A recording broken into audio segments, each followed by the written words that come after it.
কলেজৰ ক্লাছ কেইটা শেষ কৰি লৰালৰিকৈ ওলাই আহিছে আবেলি আৰু বাহিৰত কথা দিয়াৰ দৰেই ৰৈ আছে আগান।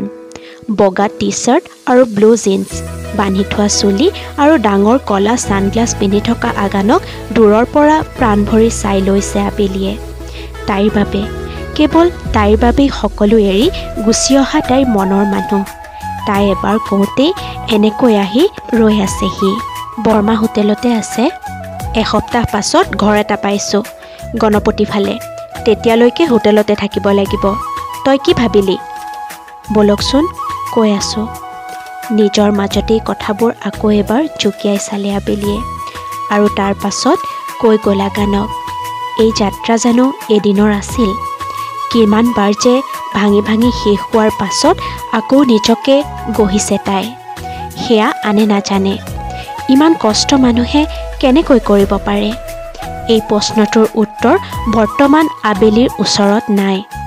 জীৱনৰ ওচৰত হাৰিব নোখোজা মানুহৰ ওচৰত যুঁজ দিয়াৰ বাহিৰে আন উপায় কি আছে?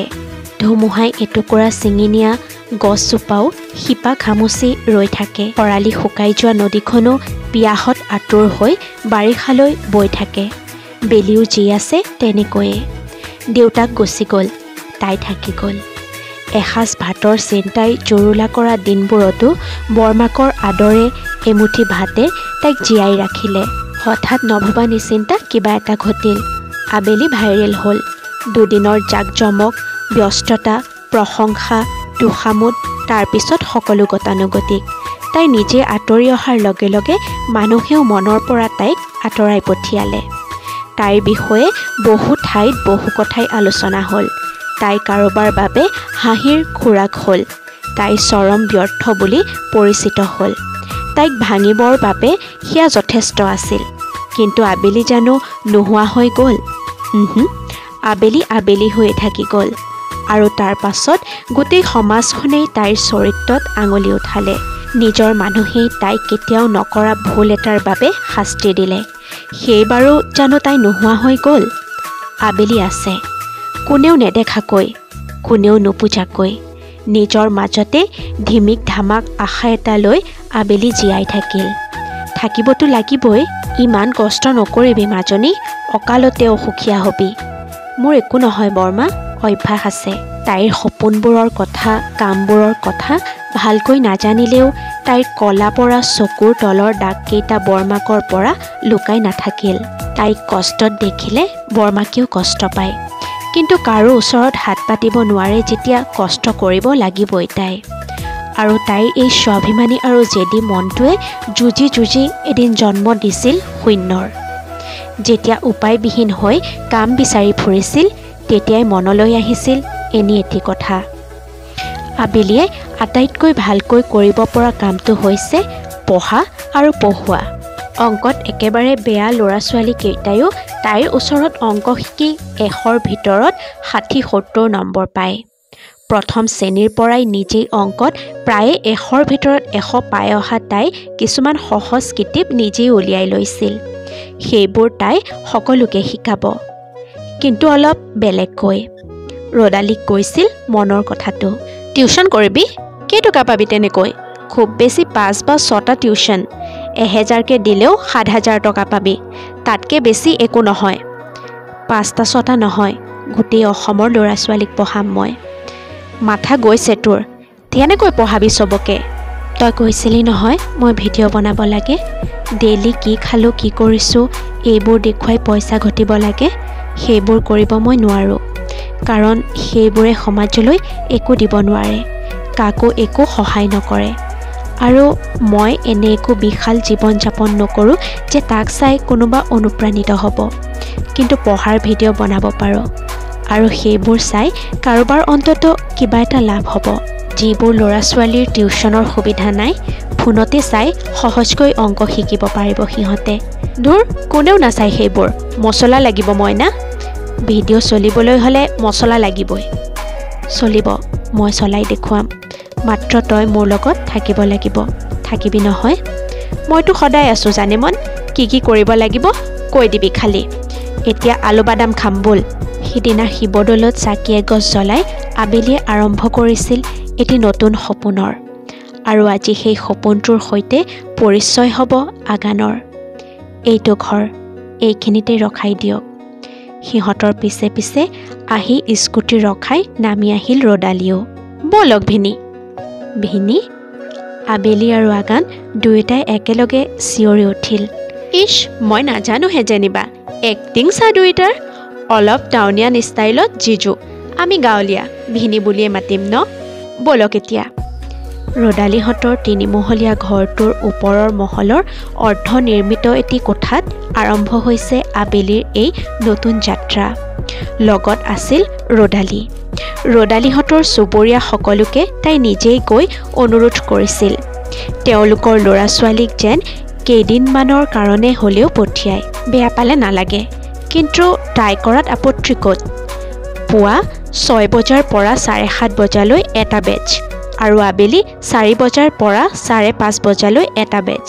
তাই অতি সহজকৈ গণিত শিকায় আৰু তাৰ ভিডিঅ'বোৰ ৰদালিয়ে আবেলিৰ অফিচিয়েল ফেচবুক পেজত আপলোড কৰে। এতিয়ালৈকে বহুত বেছি মানুহে চোৱা নাই যদিও যি চাইছে যথেষ্ট ভাল পাইছে। আবেলিৰ এই পদক্ষেপ প্ৰশংসা কৰিছে। নিজৰ সন্তানৰ গণিতৰ প্ৰতি বাঢ়ি অহা আগ্ৰহ দেখি সুখী হৈছে। সৰু কোঠাটোত 3যোৰ ডেস্ক বেঞ্চ, এখন হোৱাইট বৰ্ড, কেইটামান মাৰ্কাৰ, বস্তু সিমানেই। এইটো আমাৰ ৰুম। এতিয়া মুঠ 25টা ষ্টুডেণ্ট, কিন্তু আৰু বাঢ়িব মই জানো। ইংৰাজী মিডিয়ামখিনি লোৱা নাই এতিয়াও, সুধি আছে বহুতে। ভাবিছিলোঁ যেতিয়া আৰু ঢেৰ টিউশ্যন পাম তেতিয়া বৰমাক ইয়ালৈ লৈ আনি দেখুৱাম। এইবোৰ ঠিকে আছে, কিন্তু তোৰ পঢ়া শুনা কি হ'ব বেলি? সঁচা কথা ক'বলৈ গ'লে গ্ৰেজুৱেশ্যনৰ পাছত মোৰ আৰু পঢ়িবৰ ইচ্ছা নাই।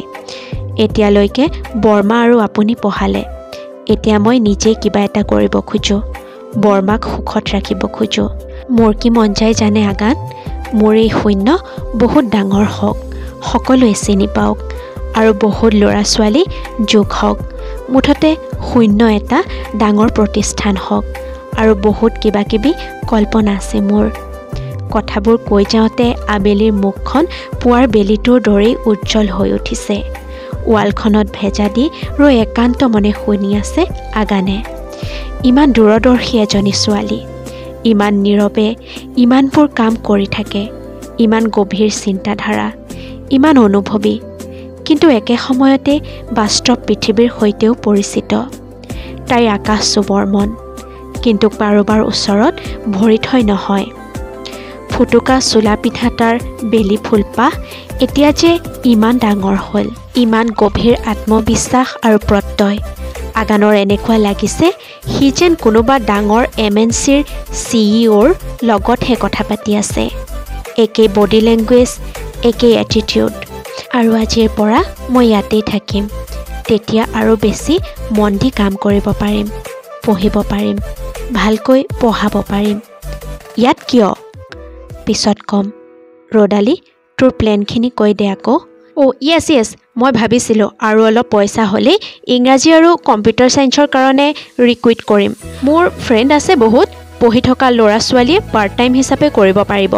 আৰু যেতিয়া আমাৰ অনলাইন এংগেজমেণ্ট বাঢ়ি যাব তেতিয়া আমি ফিজ লোৱা বন্ধ কৰি দিম, কমপ্লিট ফ্ৰী হৈ যাব। দুখীয়া ল'ৰা ছোৱালীৰ কাৰণে আমি ক্লাছৰুম এডুকেশ্যন দিম। এইটো আবেলিৰ ড্ৰিম হয়। পইচাৰ অভাৱত পঢ়িব নোৱাৰা মেধাৱী ল'ৰা ছোৱালীৰ কাৰণে কিবা এটা কৰিব খোজে তাই। আৰু এটা কথা, আমাৰ ইনকামৰ আধা আমি ইনভেষ্ট কৰিম, ষ্টক মাৰ্কেট। য়েছ, মোৰ পাপাই গাইড কৰিছে, আপুনিও হেল্প কৰি দিব দেই ভিনি। ৱাও, ইয়াৰ বাহিৰে একো শব্দই নাই আগানৰ ওচৰত। ইমান কম বয়স এটাতে সৰু আইডিয়া এটা লৈ ইমান বহল পৰিসৰত কাম কৰিব পৰাকৈ সমৃদ্ধ আবেলি। সকলো কাম, সকলো কথাৰে নিখুঁত পৰিকল্পনা। কিমান কি শিকিবলৈ যে বাকী আছে আগানৰ। এই ছোৱালীজনীয়ে যে তাক আৰু কি শিকাব। বহু সময় আবেলি আৰু ৰদালিৰ সৈতে কথা পাতি আগান ওলাই আহিল। বৰমাক এবাৰ চাই নাহ? ব'ল, মই থৈ যামহি, আহ। তাই নোকোৱাকৈ তাইৰ মনৰ কথাবোৰ কেনেকৈ যে বুজি পায় আগানে। হোটেল ৰুমৰ দুৱাৰ খুলিয়েই বিচনাত বহি থকা বৰমাকৰ ওচৰলৈ দৌৰ মাৰিলা বেলি। দুয়োজনীয়ে কন্দাৰ বাহিৰে একোৱেই কৰিব পৰা নাই। নাকান্দিবা বৰমা, আমাৰ বেলি ডাঙৰ হ'ল, বৰ ভাল কাম এটা কৰি আছে। তুমি জানিলে বৰ সুখী হ'বা। পিছে তাই এতিয়াই ক'বলৈ নিদিয়ে। সঁচা মাজনী? বৰমাকৰ বুকুৰ মাজৰ পৰাই মূৰ জোকাৰি হয় ভৰ দিলে আবেলিয়ে। হওক তেওঁ পাই, মোৰ লগত থাকিবি নহয় মাজনী? নালাগে বৰমা, তাই আমাৰ লগত থাকিব নালাগে। আচৰিত হ'ল অৰুন্ধতী। আগানে নিবিচাৰে আবেলি সিহঁতৰ লগত থাকক, কিন্তু কিয়? তাই পঢ়াৰ খেলি মেলি হ'ব, সেইকাৰণেই কৈছোঁ। জানো পাই, তই কি চিন্তা কৰি কি কৰ মই একো বুজিয়েই নাপাওঁ। কিন্তু মোক সন্ধিয়া এপাক দৌলৰ ফালে নিম কৈছিলি নহয়। ইয়াত গোসাঁই ফটো এখনো নাই। গধূলি প্ৰাৰ্থনাটো দৌলতে কৰি আহোঁগৈ। তয়ো ব'ল মাজনী। ৰহ, মই গাটো তিয়াই লওঁ। বৰমাক বাথৰুমত সোমাল। বিচনাৰ পৰা উঠি আহিলা বেলি। অকলে আগানৰ সৈতে একেটা কোঠাতে থাকিবলৈ অলপ অসহজ লাগিছে। মই বাহিৰতে ৰৈছোঁ। ক'ত পলাইছ? আবেলিক হাতত ধৰি টানি ওচৰলৈ চপাই আনিলে আগানে। বহু সময় সামৰি ৰাখিলে বুকুৰ মাজত। সি যে কিমান বেছি সুখী আজি, সেয়া জানো ভাষাৰে বুজাব পৰা যায়? এইখিনি সময় বিচাৰি কিমান বাৰ যে মহাদেৱক কাকুতি কৰি আছিল। কিবা এটা ক'ব আছিলে তোক। কি? মোৰ সমস্ত সময় তোৰ আৰু শূন্যৰ বাবে। কিন্তু আপোনাৰ নিজৰ কাম হৈ থাকিব। মই যে দৰমহা দিব নোৱাৰিম, মানে বেছি দৰমহা দিব নোৱাৰিম কেতিয়া। হ'ব, দৰমহা পিছত দি দিবি, কিন্তু তোৰ সপোনটো সোনকালে পূৰ নহ'লে যে মই ৰৈ ৰৈ বুঢ়া হৈ যাম। হাঁহি উঠিলা বেলিৰ। কিন্তু আগানৰ এই অভয় বাণীয়ে যে তাইক দুগুণ আত্মবিশ্বাসী কৰি তুলিছে, সেয়া তাই কেনেকৈ বুজায়? মনৰ আনন্দতে আগানক অলপ জোকাই চাবলৈ মন গ'ল তাইৰ। কিন্তু আপুনিতো এতিয়াও বুঢ়া। অহ, ৰিয়েলি? হঠাৎ বেলিক ঠেলি নি ৱালখনত লগাই দিলে আগানে। ওলাই যাব নোৱাৰাকৈ বন্দী কৰিও ৰাখিলে। অত দেৰিয়ে টকটককৈ কথা কৈ থকা আবেলিৰ গোটেই শব্দবোৰ হঠাৎ নাইকিয়া হৈ থাকিল। আগানে জানি বুজি নিজৰ গাৰ সমস্ত ভৰ বেলিৰ ওপৰত এৰি দিলে। কি হ'ল? একো হোৱা নাই। তপকৈ তাই সোঁফালৰ গালখনত চুমা এটা আঁকি দিলে আগানে। এতিয়া? একো নাই হোৱা। এইবাৰ আবেলিৰ মাতটো আৰু অকণমান সৰু। অকণমান হাউলি বাওঁফালৰ গালখনৰ চুমাটো জানি বুজি দীঘলীয়াকৈ কৰিলে আগানে। এতিয়াও একো হোৱা নাই? নাই, নাই। Okay, then let me show' you something. হঠাৎ নিজৰ দুহাতেৰে বেলিৰ মুখখন তুলি ধৰি নিজৰ ওঁঠযোৰ তাইৰ ওঠত গুজি দিলে আগানে। আৰু তাৰ পাছত গভীৰ আৰু গভীৰতৰ হৈ উঠিল মুহূৰ্তবোৰ। সেই প্ৰথম চুম্বনৰ দৰে আলফুল নাছিল দুটি ওঠৰ এই মিলন। দীঘলীয়া এক পৰিক্ৰমা। নিজে নজনাকৈ কেতিয়া যে তাই সৰু সৰু আঙুলিবোৰ আগানৰ ঘন চুলিত সোমাই গৈছে, আবেলি নিজেই নাজানে। আঁতৰাই নিব খোজা আবেলিৰ কোমল ওঁঠযোৰ জোৰ কৰি নিজৰ কৰি ৰাখিছে সি। উশাহ বিচাৰি ফুৰিছে আবেলিয়ে। কপা কপা আঙুলিৰে আগানৰ চুলিত বোলাইছে ভাল পোৱাৰ ৰং। সকলোবোৰ একেবাৰেই নতুন। সদায় আলফুল হেঁপাহেতাৰে তাইক আৱৰি ৰখা আগানৰ এই উন্মাদ প্ৰেমিক ৰূপ নতুন। অস্থিৰ সময়ৰ পুৰাতন আহ্বান নতুন। বুকুত শিপোৱা এই বাসনা নতুন। এখন হাতেৰে তাইৰ লাহি কঁকালত ধৰি গাৰ কাষলৈ চপাই আনিছে আগানে। মুঠিটো টান। নিজৰ ওপৰত নিয়ন্ত্ৰণ নাই আগানৰ। পাৰ ভাঙি বৈ আহিছে অতদিনে সাঁচি থোৱা ভালপোৱা আদৰ, বেলিগানৰ হেঁপাহ, অপৰাধবোধ, বিৰহ সকলো। থমকি থমকি সময় বৈ যাব খুজিও উভতি আহিছে সিহঁতৰ মাজলৈ। আগানে যেন এক মুহূৰ্তৰ বাবেও এৰি দিব নোৱাৰিব বেলিক। আগান বৰমা। তাই উজ্জ্বলৰ সৈতে বহু সময় পাৰ কৰি আবেলিৰ ডিঙিলৈ বৈ আহিব খোজা আগানৰ উজ্জ্বৰ ৰৈ গ'ল। নিজকে সামৰি সি এবাৰ বেলিৰ ফালে চালে। ৰঙা পৰা গাল দুখনৰ পৰা এই যেন তেজ এসোঁতা বৈ আহিব। হাঁহি উঠিল তাৰ। জানি বুজি আগানে তাৰ দাড়িখিনি লগাই দিলে আৰু অকণমান ৰঙা পেলাই দিয়াৰ হেঁপাহেৰে। এতিয়াও একো হোৱা নাই? লাজকৈ আনফালে মূৰ ঘূৰালে আবেলিয়ে। এতিয়া যে আগানৰ চকুলৈ চাব পৰা অৱস্থাত তাই নাই। বেলি, এইফালে চা। এনেকৈও বিচাৰোঁ এতিয়া তোক সদায়। তই ওচৰত থাকিলে মই নোৱাৰিম নিজক দূৰত ৰাখিব, কিন্তু মই তোৰ এই ধুনীয়া সপোনটো পূৰা হোৱালৈ ৰৈ থাকিম, ৰ'বই লাগিব।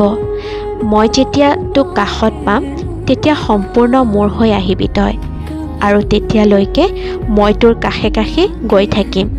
বহুত বেছি ভাল পাওঁ তোক, বহুত বেছি। শুন। ময়ো। তেতিয়াও লাজতে তাৰ ফালে চাব পৰা নাই আবেলিয়ে। এইবাৰ অকণমান পিছুৱাই আহি তাই ওচৰত আঁঠু লোৱাৰ দৰে কৰিলে আগানে। অকল ভাল পোৱাই নহয়, আজিৰ পৰা বহুত বেছি সন্মানো কৰোঁ তোক। আগতেও কৰিছিলোঁ, কিন্তু আজিৰ পিছত সেয়া দুগুণ বাঢ়িল। তোৰ প্ৰতিটো কামত মই আছোঁ, তোৰ সৈতে সদায় থাকিম। মই জানো সন্ধিয়াৰ প্ৰাৰ্থনাত সেইদিনা কেৱল কৃতজ্ঞতা আছিল। দৌলৰ চৌহদত আকৌ এবাৰ হৰগৌৰীৰ ভালপোৱা বিয়পি পৰিছিল, কিন্তু তাৰ মাজতেই আগানৰ মগজে আবেলিক আৰু অকণমান লাজত পেলাবলৈ কিবা কিবি কথা বিচাৰি থাকিল। দুখ পালি নেকি? দৌৰি পলাল আবেলি। ওঠত কি হ'ল? অলপ বেছি গোলপীয়া হৈ আছে ন আজি? আৰু তাৰ পাছত চকুটো টিপিকিয়াই আধা মৰা আবেলিক আৰু অকণমান লাজ সানি লগতে একেবাৰে মাৰি পেলালে আগানে। মহাদেৱৰ ওচৰত মূৰ থৈ আবেলি আজি নতুন গৰ্জি উঠিছে। ঘৰ এৰি অহাৰ কোনো দুখ নাই, আক্ষেপ নাই। এতিয়া কেৱল সপোন পূৰ কৰাৰ জেদ আছে। অহাৰ সময়ত বৰমাকৰ ভৰি চুই তাই শিৰত লগালে। বৰমা, আপোনাৰ ঘৰখন মই সোনকালেই পাতি দিম। তই আৰু বাবা য'ত থাক তাতেই মোৰ ঘৰ, নহয় জানো? নহয়, মই আপোনাক আপোনাৰ ঘৰ এখন দিম, অকল আপোনাৰ ঘৰ। মহাদেৱ সাক্ষী আছে, কৰিমেই এদিন নহয় এদিন।